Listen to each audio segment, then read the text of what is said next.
Hello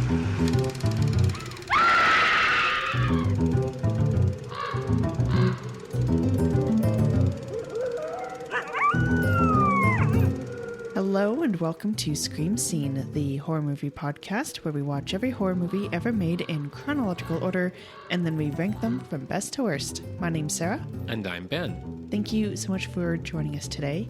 I have some exciting news, Ben. Oh? We are halfway to 666 episodes. Today is episode 333. Got it. We're halfway beast.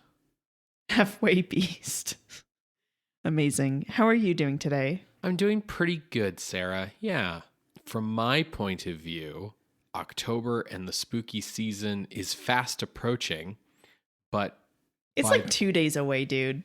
But by the time this episode is out, it will definitely be, like, we'll be into October. Yeah, I believe this episode goes out October 1st, so... Got it. All right. Well, welcome to the spooky season, Creatures of the Night. Only halfway spooky, episode 333. That's right. I'm doing pretty well. Things at work continue to be bonkers. You just try to survive sometimes. Mm-hmm. Well, that's why we're on a, every other week schedule these days, is to help balance work and life.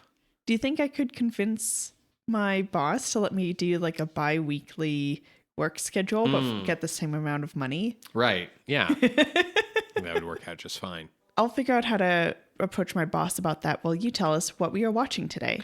So today, Sarah, we are watching The Naked Witch. Oh. Directed by Larry Buchanan. So children will need to look away if there's nudity. Yes. Yeah. This is a cheap regional film.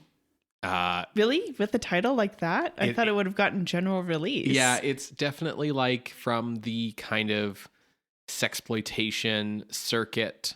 This is not a big budget movie. I don't really know what to expect other than my expectation is for it to be bad. And I was wondering, like, should we be including this in the show? Like, I don't really know. I haven't seen this, but like how much of it is actually horror or like what, like... We've covered regional films before. We definitely have. And a big reason why I did want to cover this is because of its director, Larry Buchanan, who is very like well known among fans of like schlocky 1960s horror sci-fi stuff. But the vast majority of the films I think he is best known for, we aren't going to be covering on Scream Scene. He's kind of known for being like the 1960s Ed Wood. Oh, okay. Like that kind of level of low budget, poor production value. And does he mainly do other genres than horror? No, the main reason we're not going to be covering a lot of his best known movies is because of an internal policy here at Scream Scene that I am going to remind our listeners of, which is, we say at the top of the show that we're watching and reviewing every horror movie ever made. In order to prevent insanity, we do have to put some definitions on horror and some definitions on movie. And the definitions on horror come up on the show a lot more frequently than the definitions on movie. But for Scream Scene's purposes, we look at theatrically released feature films. Oh, so does he mainly focus on like TV movies? Yeah, so a lot of his most famous stuff is TV movies. And that's kind of why he's well known, is because like these movies would air and rerun on late night TV constantly. That was their market. And for us, like, we're going to be ignoring TV movies. We are going to be ignoring direct to video movies, direct to streaming in like 100 years when we get to the streaming era. But like, this is largely because horror being what it is, a lot of direct to video or direct to TV movies like are horror because of the fact that horror can be done cheaply. And we saw a lot of those kinds of movies in the 50s as being those like drive-in movies. And it was a lot, right, to get through. And it will be a lot if we include those for Scream Scene. It's just too much, and too much that is like also going to be bad. I think what will be interesting as we get more into, I guess, TV era horror as well is TV era horror is if there's a really influential TV movie, we'll end up seeing that in theatrical movies. So then we can talk about that movie, and maybe for one of those like one-off movies, like a horror adjacent, or I guess in this case, theater adjacent. Right. Then maybe we could cover something that's going to have that kind of impact. But otherwise, I agree with this choice. I agree with the definition we set up at the beginning of us doing the show a few years ago now. Yes. I think absolutely we'll probably end up making some exceptions for TV movies or direct-to-video movies that are like particularly important, or that maybe got a theatrical release outside of the US. That occasionally happens. But yeah, we are not going to be watching the 8 TV movies that Larry Buchanan is most well known for. 8? For this show. So I wanted to make sure we watched this earlier movie so that we could at least talk about the guy. Okay. Larry Buchanan was born Marcus Larry Seal Jr. on January 31st, 1923 in Lost Prairie, Texas. He was orphaned as an... Did they ever find the prairie? Sorry. He was orphaned as an infant and raised in a Dallas orphanage. He developed a love of movies at a young age, and so when he was 18... he turned down a scholarship to study to become a minister at Baylor University in favor of accepting an apprenticeship at the props department at 20th Century Fox. Dope. Love this. He got an acting contract with the studio, which renamed him to Larry Buchanan, though he never played more than bit parts. Buchanan served in the Army Signal Corps in World War II, which taught him like basic filmmaking skills and made him want to become a director. Returning to Texas in the 1950s, his earliest films were religious documentaries funded by evangelist groups. Oh, yeah. So, like, kind of like how The Blob came to be, right? Exactly. Yeah. His first independent feature film was called Grub Steak, shot in 1951. Louise. Buchanan sold his films directly to local Texas cinemas, using the profits to finance the next picture. Classic. Tonight's film, The Naked Witch, was financed by a Texan drive-in theater owner named Claude Alexander, who wanted a movie with a lot of nudity in it to show in his movie theaters. However, the actual amount of nudity in The Naked Witch is pretty minuscule, and all of the versions I've seen floating about employ big black censor bars anyway. God damn it. So maybe that's why, despite a 1961 copyright date, the picture did not see release until 1964. Wasn't what was commissioned, you know? Yeah. Had to shop around to find someone to put it into theaters. However, upon release, it was a mild hit.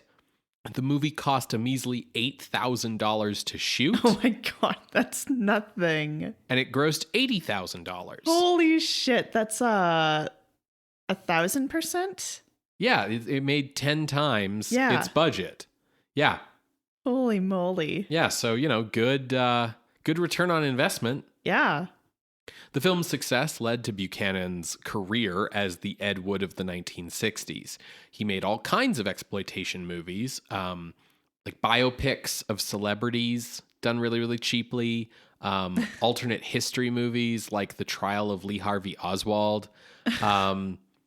But he's the gripping thriller. Yeah. He's best known today. Well, Lee Harvey Oswald never went to trial for shooting JFK because Jack Ruby shot. Yeah. Anyways, Buchanan's best known today for a string of 8 TV movies that he made for AIP in the late 1960s, all of which were color remakes of Roger Corman's 1950s AIP movies.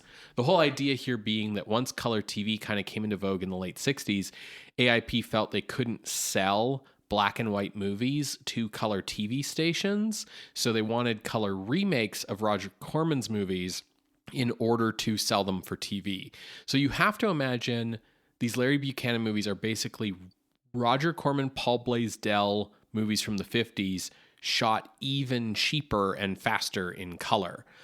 Buchanan would later relate that his instructions from AIP were, we want cheap color pictures, we want half-assed names in them, we want them 80 minutes long, and we want them now. 80 minutes? He would shoot these things in like 6 days each, about. And yeah, they really had to drag things out to hit that 80-minute mark, but that's what was, I guess, going to sell in the time slot for the TV channels. Anyways, Buchanan actually embraced his reputation as a quote-unquote schlockmeister and continued making cheap, bad, but profitable movies until his death at age 82 in Tucson, Arizona in 2004. Did he ever meet Roger Corman? I don't know. His, like, similar start with career and, you know, just make a quick buck to put that money back into the next picture. And then him essentially, I guess it's not technically copyright infringement. Yeah, he just remade like a bunch of Corman's movies. The thing is like Buchanan never seems to have risen beyond his beginnings. Those AIP movies are like the closest to mainstream he ever gets. Like a lot of the rest of his career, 70s, 80s, 90s, is done making movies the same way he made like Naked Witch, like cheap, low budget, crank them out kind of things. He never quite rose beyond that the way that Corman did. He clearly loved what he did, though, if he did it for that long. So Buchanan wrote, directed, produced, shot, and edited The Naked Witch. Classic, yeah. That's how you bring it in for $8,000. Hell yeah. The title character is played by Libby Hall, who was hired because she was a nudist and so was comfortable with the nudity in the script. The picture was shot on location in Looking Back, Texas. Sorry, just some of these names. Which is also where the story is set. Oh, handy. The town of Looking Back was first established as a trading post by German immigrants to Texas in the 1840s, and it is named for Karl Albert Luckenbach, who was the settlement's first postmaster. Probably Luckenbach, because it's German. Yeah. The town's population reached a high of 492 in 1904, and by the 1960s it was practically a ghost town, with a listed population of 3 in 1970. Holy shit, of 3. I really hope they like each other, At that time, it was sold for $30,000. A very famous ad, town for sale, population 3. The property has since then been used as the site of many fairs and festivals. The buildings maintain a ghost town feel and Western aesthetic, though a new store now sells tourist souvenirs emblazoned with the motto, "Everybody's somebody in Looking Back." Who came up with that motto? The people who bought the town for $30,000 in 1970. They turned it into like a novelty tourist attraction of like, look at this super small town where only 3 people live. Yeah. This is like the alternative story to Schitt's Creek. Right. There's like a novelty song about like looking for love and looking back or something like that. Yeah. Very silly. So The Naked Witch runs barely an hour in length. Barely. Barely. And to get it to that length, an 8-minute prologue about the history of witches narrated over a slideshow of Hieronymus Bosch paintings opens the film. Oh, classy. Very Hexen-like. Yeah. The narrator for this prologue, which is filled with historical inaccuracies, is an uncredited Gary Owens, a well-known popular radio announcer in LA at the time. Later in the 1960s, he became the voice of the original Space Ghost and the deadpan announcer of TV's Laugh-In. So he's like a familiar voice if you're a baby boomer. Okay. Today, The Naked Witch is, of course, in the public domain, and it's available all over YouTube. It did get a proper DVD release from Something Weird Video in 2002, and we'll be watching it on Tubi. The movie may have some redeeming qualities. We will see. At least 2. Film academic Heather Green writes that The Naked Witch is the first film to use the resurrected witch narrative and ghost witch character, a theme which eventually would come to dominate witch movies by the 2000s. I don't think it'll be the first resurrected witch, though. Like, isn't that, like Black Sunday? I don't think... She, like, gets burned and then at the stake, and then she comes back later. That's true. I think like a folk, like I think like the line that she's trying to draw here is between like a movie like this and Blair Witch Project, like that kind of like folkloric kind of like witch in the woods kind of thing. But I see your point. Yeah. Anyways, we'll see. We'll see. We'll see see when we watch it. See if there's anything we find. And I feel like that's also notable. A little bit in the cultural mind with the what was it? Brittany Murphy? Not Brittany Murphy. No, not the voice of Luann.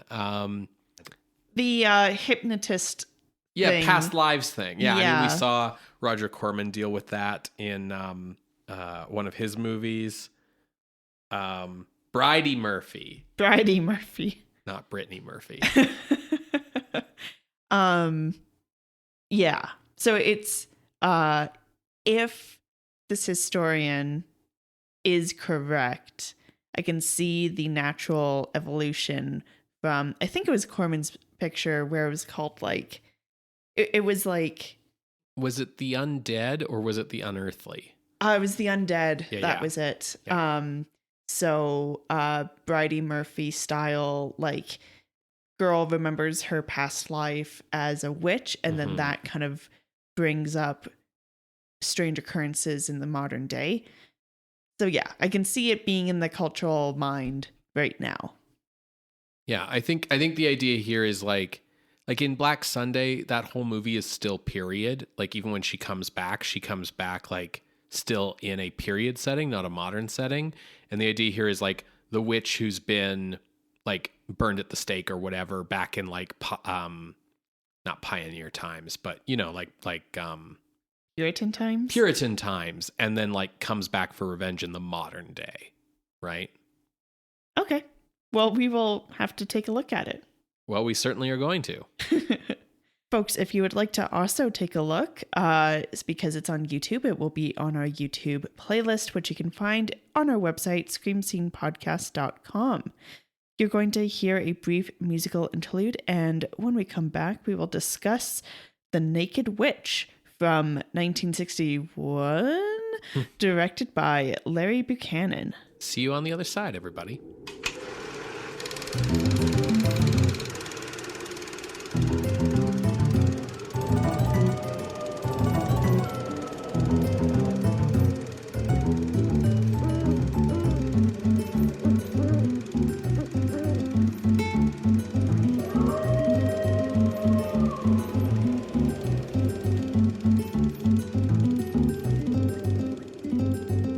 Welcome back to Scream Scene, everybody.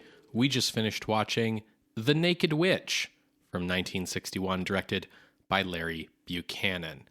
Sarah, any redeeming qualities to this one for you? I mean, like, I would say that this is horror. Mm-hmm. So it has that going for it. Mm-hmm. We weren't sure what this was going to be, so it has accomplished that. I think it's interesting from an academic point of view as well as an example of like early American folk horror. Not enough to like say the claim like, oh, this like started American folk horror. We wouldn't have Blair Witch without the Naked Witch. Like, no, nothing like that. But it's an interesting item, piece of media. Artifact. But I had a hard time with this movie because we get told the same exposition 3 separate times. And I'm just so like, just get on with the story. It's under an hour. We don't need to keep filling it like this. Anyways, what did you think? You know, I didn't hate this. Yeah. Like, yes, it's a bad movie, and it has all the typical hallmarks of a bad movie, right? Barely anything happens. A lot of the runtime is taken up with walking from place to place. There's a lot of other, like, time fillers, right, throughout the movie. I think the whole movie would have succeeded a lot more on the sexploitation front if there wasn't weird censor smudges on the lens. Yeah, like when you said that there were going to be like these big black bars, I imagined big black bars, but no, this almost looks like it's a mistake or a degrading of the film. It's definitely on purpose. Yeah, for sure. But it's like, it's as if like what they've tried to do is put in these black smudges to make them look like shadows, but then like the camera will pan and the position of the smudge will stay like relative to the camera consistent. And during that whole shot, it's there regardless of whether she has appeared yet or not. Yeah, the whole idea is like she's going to move into this smudge. I also think like if this was going to be a sexploitation movie, they should have showed a bit more of like sex. Yeah, exactly. But there are things I liked here. I can talk about them a little bit more later. I think this movie's like more intelligent than I was expecting, given the kind of writing we usually see in like these schlock movies. But yeah, not a whole lot happens, so we can probably get through this plot synopsis fairly quickly. So we open with the narration, as Ben said, over Hieronymus Bosch paintings, which I only want to call out here because Tubi gave us this amazing ad from a company called Bosch. Right. And it was just like a fun little like, okay, this is interesting. Yeah. It was like using He-Man stuff, so it like really stuck out in the lineup. Sure. But the main question that the narration is trying to get at is, are witches real, even in my 20th century? Then we get introduced to our main character, whose name is Student. He is driving to Luckenbach for a singing festival because his thesis and whole research is on writ large German migration to Texas, but with a special emphasis on folktales. And he has a particular interest in like witchcraft tales. He gives this kind of whole like, haven't you ever noticed that accusations of witches happen alongside a lot of like famine and disease, and so they have to find someone to blame? And it's like, yes, we all have seen Hexen. Well, maybe not at this point. Sarah. Oh no, I've killed Ben. You can't be mad at this movie for expressing a progressive and like educational perspective on witchcraft in this like rural Texas drive-in movie. You can't be like, I went to university, so this movie is a waste of my time. Oh, I'm sorry. I didn't mean to like seem as if I was turning up my nose.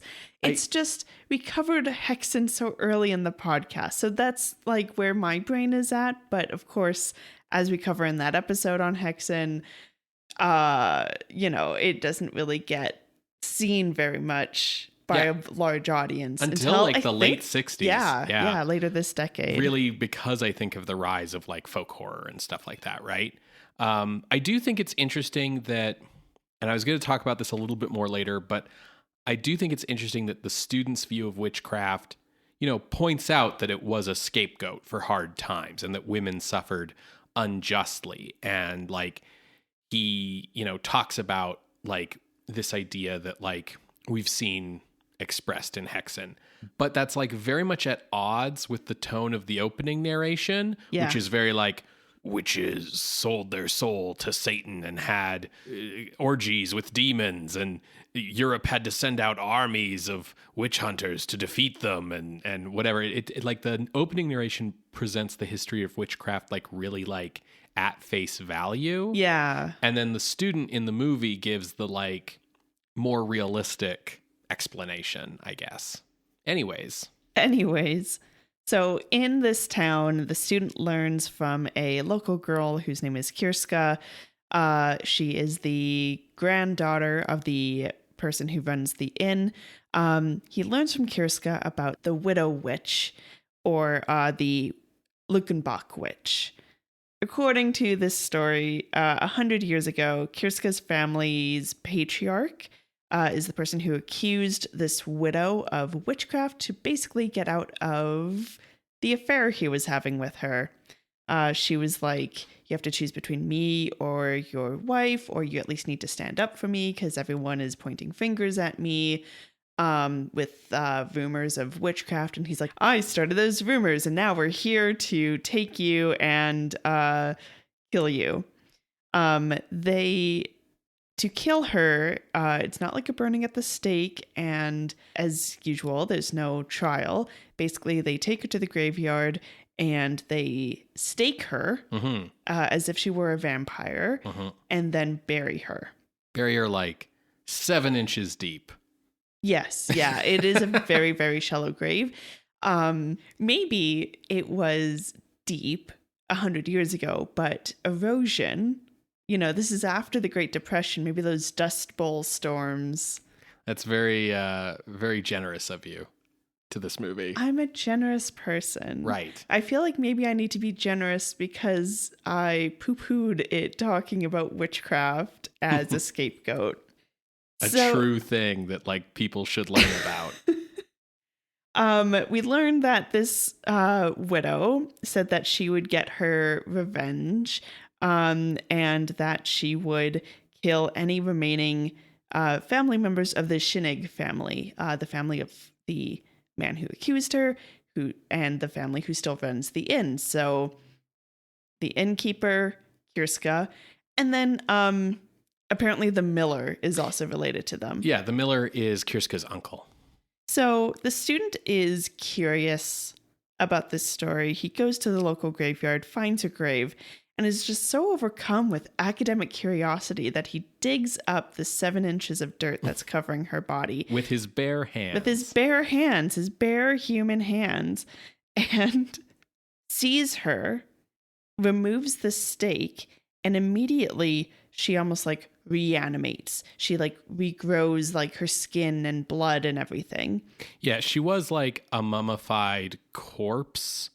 I don't know why she would be mummified, but that's how the movie describes it. And then, yeah, she like regrows all her blood vessels and reanimates and comes back to life. Yeah. The Texas heat mummified her. Sure. The 1930s Dust Bowl. Right. So the student runs away and the witch begins her killing spree. She uses the stake that had impaled her as her weapon. First, she goes to kill the miller, and then she kills the inn owner. So next is Kirska. The student tries to track down the witch to try to stop her ahead of time, but he gets seduced. The witch heads to town and manages to hypnotize Kirska to come join the witch at the witch's grave, seemingly to kill Kirska and put her in the witch's grave. But the student awakes from, post-sex nap, rushes over and rushes in to stop the witch, ends up pushing her down, and she lands on the stake in her own grave and deanimates. Yeah, re-dies. Re-dies. And then that's the end.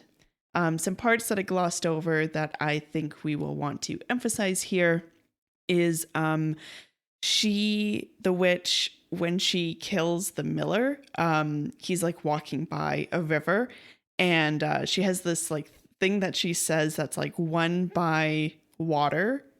And then later when she kills the innkeeper, it's by the fire, and she's like won by fire. And later on she finishes this poem, won by water, won by fire, and all killed by this same spire. Something along those lines. Yep. That comes out of nowhere, but it adds some like texture to the story. Mm-hmm. And when the miller is killed, I think this is probably like the highlight of the movie for horror fans. Sure. There's a lot of blood. There's a lot of blood like dripping off of the stake. As the miller falls into the river, we see blood kind of fill the canal. And there's like a waterfall, and we see bloody water go over the waterfall as well.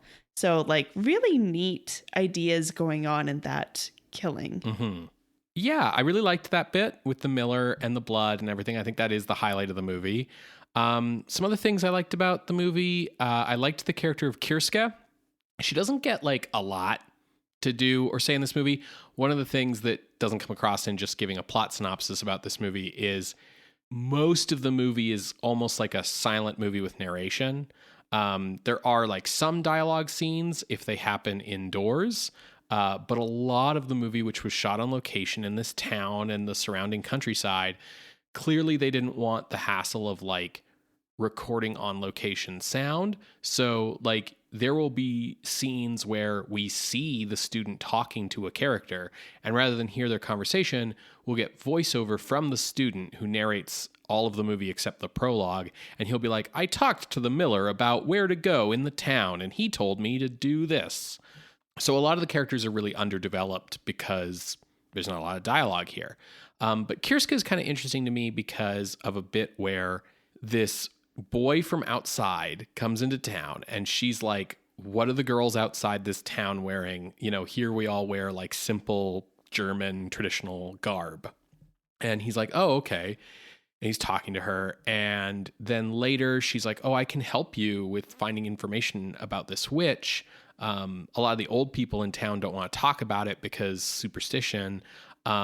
You know, but I wouldn't mind like sharing this information with you. And he's like, wow, you know, and makes some offhanded comment about like, you know, you're really cute, like with your German good looks, like she's blonde hair, blue eyed, pale skin, right? You would look really nice in something like simple and black. And then she like comes back with this book of witch lore and she's wearing like black negligee and like very clearly wants to bone down with this guy. And she's like, what? Are you shocked? Like, did you think that a country farm girl would be like simple and innocent and pure and like wouldn't know the ways of the world? Farm people know the ways of the world like really well. We just don't talk about it. And basically throws herself at him, and he doesn't take the bait for some reason.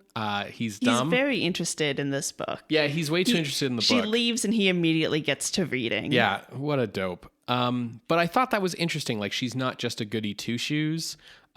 She like has her own like wants and desires outside of the story, which I thought was interesting.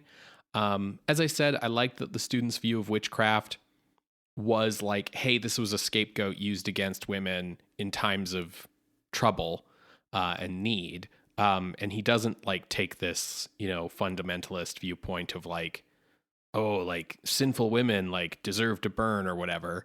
I also really liked how clear it was that like when we get the flashback of the widow witch's origin, like she really was a victim of unfair persecution. Yeah. Like this Cherning guy his wife was ill, and so he turned to this widow for like sexual gratification, basically. And then in order to not be like called out for adultery, he was like, she's a witch, and she got burned at the stake. Or well, she didn't get burned at the stake. She got staked. At the stake. At the stake, yeah. And really the only thing that she does that's actually witchy, like there's rumors in the town that she's a witch, but she very explicitly is like, this is some shit people are making up about me, right?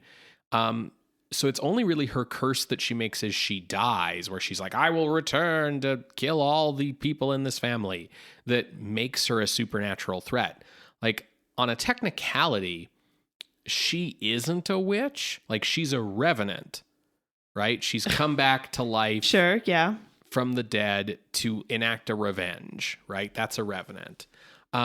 Which I thought was interesting and cool because I feel like one of the problems with witch movies, even in the really good ones, like the Witch by Robert Eggers, the big problem with witch movies is it's really hard to play the like crucible, like witches were unfairly persecuted, like witch hunts are these unfair things where we pick out a scapegoat and go after them. It's really hard to like play that card and have real witches with supernatural powers at the same time. Yeah. Because the second that like you're like, well, witches actually were real and they did make deals with Satan for evil powers, it becomes really difficult to be like, and the townsfolk were wrong in persecuting them. It's like, no, like those, they were real. I know that Black Sunday does that balance really well as well. It's a tough balance to like hit. I think sometimes the way people try to have the cake and eat it too. Yeah, is by making witchcraft like less evil of a like going with the like new age, like Wicca, like one with nature kind of like they were view. Midwives. They were nurses outside of like the traditional scientific health right situation. But then you run into a problem where like, right, but then if you need the witch to still be a scary monster that comes after everyone and kills them, like witches are still evil and bad then, right? So I think this movie does a really interesting thing here where she never actually is a witch. Like she was persecuted unfairly like so many women were, and now she's like back from the dead for revenge, but that's not a witch thing, you know? Yeah. She's just called a witch, you know? Yeah, Scooby-Doo and the Witch's Ghost also falls into that trap of like, saying, I forget the character's name, but yeah, she was a healer and all these things. And then actually Tim Curry, her descendant, is here to raise her up to take revenge on the town. Right. Yeah, there were some nice touches with the blood when the Miller's killed, as we pointed out. Mm-hmm. And while like the movie definitely is low budget, and the low budget is very evident, I do think the movie is not poorly made given its limitations. Like, if you stuck me in rural Texas and you were like, here's a camera and like 5 people and $8,000, like make a horror movie. Yeah, for $8,000, this is pretty well done. Yeah, like all of the day for night is very obviously day for night. It's just daylight with like a bluish green filter on it. But like once you kind of like zone into this movie's weird retro silent movie vibe, which also happens because the score is just like a Wurlitzer organ going on in the background. Like, I don't know. It's kind of like, it's not bad. Yeah, the color, like, so this movie is in color, but I don't know if it's just because of like it being cheap, it being public domain, but it comes off as a bit more like the two-tone Technicolor from like Dr. X. Mm-hmm. And it's a lot of reds and greens. And it has this really cool effect with the movie. Almost like this small town feels a little bit more otherworldly, mm-hmm. But also with that silent film aspect that you've brought up, it's also like, hey, we're in another world, another time mm-hmm. in this small town. Yeah. Like, this is definitely a bad movie. Don't get me wrong. Oh, totally. But there are like some fun things here. That's why, like, when I started this off, I thought that this was a really unique artifact, as you put it. Yeah. From like an academic or this, you know, the angle that we're doing with this podcast. Like, it's a really interesting thing to watch, but it's not good. Yeah. I respect it, but I don't think I would recommend it. Yeah. To anyone. Again, the thing is that your hook that you're trying to get people in to see this movie on is that the witch is naked. And even like we talked about the censorship, she's basically not naked for most of the movie. She steals Kurska's black negligee and wears that around for most of the movie. When she's running around naked, we've got censorship smudges. So the only time with a lot of nudity is there's like a long, prolonged scene of her like skinny dipping while the student watches. Yeah, it's basically when he gets seduced. He finds her, he sees her swimming. Eventually he joins her swimming and has some narration about being seduced. They're swimming around. She is like teasing him back to her lair. And we also get... she's clothed in the negligee when she does this like sexy dance, but like that extended period of like swimming and bringing him back to the lair is like the most exposure she gets. It's weird. Like she's definitely nude in the water, and like other than the fact that like the film quality's bad and it's being filmed from far away, so it's not like close-ups on anything, but you can tell that she's naked and you see stuff. But like the moment she's out of the water, the censorship comes in. And I'm just like, I'm scratching my head at like the exact social values of rural Texas in the early 60s, where it was like, yeah, it's okay for her to be naked if she's swimming, but it's not okay for her to be naked if she's walking. So we have to censor one, but not necessarily the other. It was very weird. But yeah, if you're coming to this movie for the nudity, you're going to be mostly disappointed, I think. Yeah. Is there anything else you'd like to say about this movie? Not really. I mean, I do have to emphasize that it is bad. Yeah. It's a lot of time filling. It's a lot of walking from place to place. I know we've already said that, but like, there's a lot. I just need to emphasize, this movie is an hour, and if you take out the prologue and you take out like the walking from place to place, and you take out like you shorten down the seduction scene where they like stumble through the waters of rural Texas for, I don't know, it felt like forever. Like, this movie could be, if this was just plot, like 15 minutes long. Like, it's not a lot happens here. I kept thinking about ticks and leeches. Like, she's naked. Sure. She's not wearing shoes. Sure. And I just kept thinking, like, did people worry about ticks in the same way that we do today? I don't think they would have had an understanding of Lyme disease. I don't remember when that was like really discovered and all of that, but like ticks as a pest, I feel like they would have known about, and obviously leeches. So I'm gonna just you realize that people today do still go skinny dipping, and also people today do still walk barefoot in nature, right? Like, these are I not, understand the skinny dipping, because like these are not uncommon human activities. I think it's a little uncommon to go naked into a meadow that's probably filled with ticks. I don't. You have contracted Lyme disease just appears over the screen. I think like I hear you. Like, I don't think, like, people do still like yeah, no, don't worry. Like, okay. I hear you. Like, I was about to say, like, have you never walked barefoot anywhere? But I think I have my answer. Well, like, I have, but like on asphalt, because there's not going to be like parasites there. I love like, yeah. Listen, and like, you're not wrong. Sure, like, you're not. I also kept thinking. I've talked about hookworm in the past on the podcast because it's like fascinating. But so hookworms are a worm. It's a parasite that lives in like the waters that tended to be in the southern states. That the symptoms of would make you like really lazy, or not lazy, but like really tired, really fatigued. And it fed into that stereotype of the lazy southerner. And so I also kept thinking about hookworms. So, like, on the one hand, you aren't wrong. Nature does have creepy crawlies in it. Yeah. But on the other hand, I don't know is like everyone is so fixated on the dangers of parasite and contamination as you. So, like, I don't think...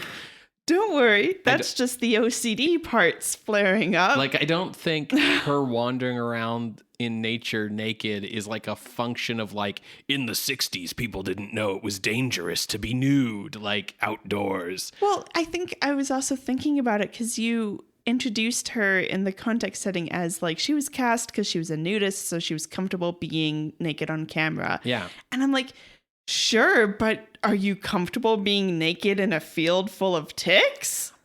So, okay. One, most, like, I feel like at least my impression of nudist colonies is that, like, they're very, like, back to nature, and, like, they do, like nudist beaches and stuff. Like, they're hanging around outside, outdoors, not, like, in, like, sterile, white, like, indoor environments. Oh, for sure, but that's also probably on, like, mowed lawns, and I know, and especially these days, maybe hopefully wearing bug repellent. I my impression, I don't know, I've never been to a nudist colony, but all the ones I've like seen in media seem to have a very like back to nature kind of vibe to them. That's just because you see it in media, and so they need the grass to be tall to cover their privates. But also, I love this like insistence you have that like all fields outside of the like zone of a city are like infested with ticks. Oh no, they're in the city as well. But we're in rural Texas in this movie, so that's why I keep emphasizing these meadows. Like, yeah, dude. Oh god. Dude. Paradox gets to frolic in her little clover patch, and absolutely she gets checked head to toe after. Like, I think we're learning more about you than this movie and its production, you know? Is that good or bad? So you heard it here first, folks. The real horror of the outdoors and rural environments is not witches or revenants or superstition. It is ticks, which are real everywhere. And everywhere. And you can't go outside without being infested with them unless you wear shoes, apparently. Well, no, there's many other steps you need to take, like high socks, and like there are things you need to be doing. Ideally, if you're out into the wilderness doing foraging, you are already aware of what you need to be doing. This is the most I've thought about ticks since I was a child going camping when I would worry about such things. Oh. Well. Like, let's move on to ranking. Yeah, for sure. Let's move on to ranking. Okay, Sarah, I have a spot picked out. Oh, interesting. Okay, let's hear your spot, because I didn't really know how to rank this. I knew it was horror, so it should go on the list, but I didn't know really where to go. I basically just started from the bottom and just started like working my way up to like where I thought, okay, this movie's definitely better than that, but worse than that. Like, cool. I just started from the bottom and started working my way up because I knew like it's not good. As I said, I respect it for some things, but it's not good. It is very amateur, but like there's good amateur and bad amateur. And I think it's better in its amateurness than about 20 other things we've watched. So working my way up the list, I got to Beast of Yucca Flats at 291. I also called that out as a waypoint. Because that also has a lot of narration. Very silent movie-esque, amateurish. But this movie is better made. Yes, I would agree. I think this movie is better than Beast of Yucca Flats.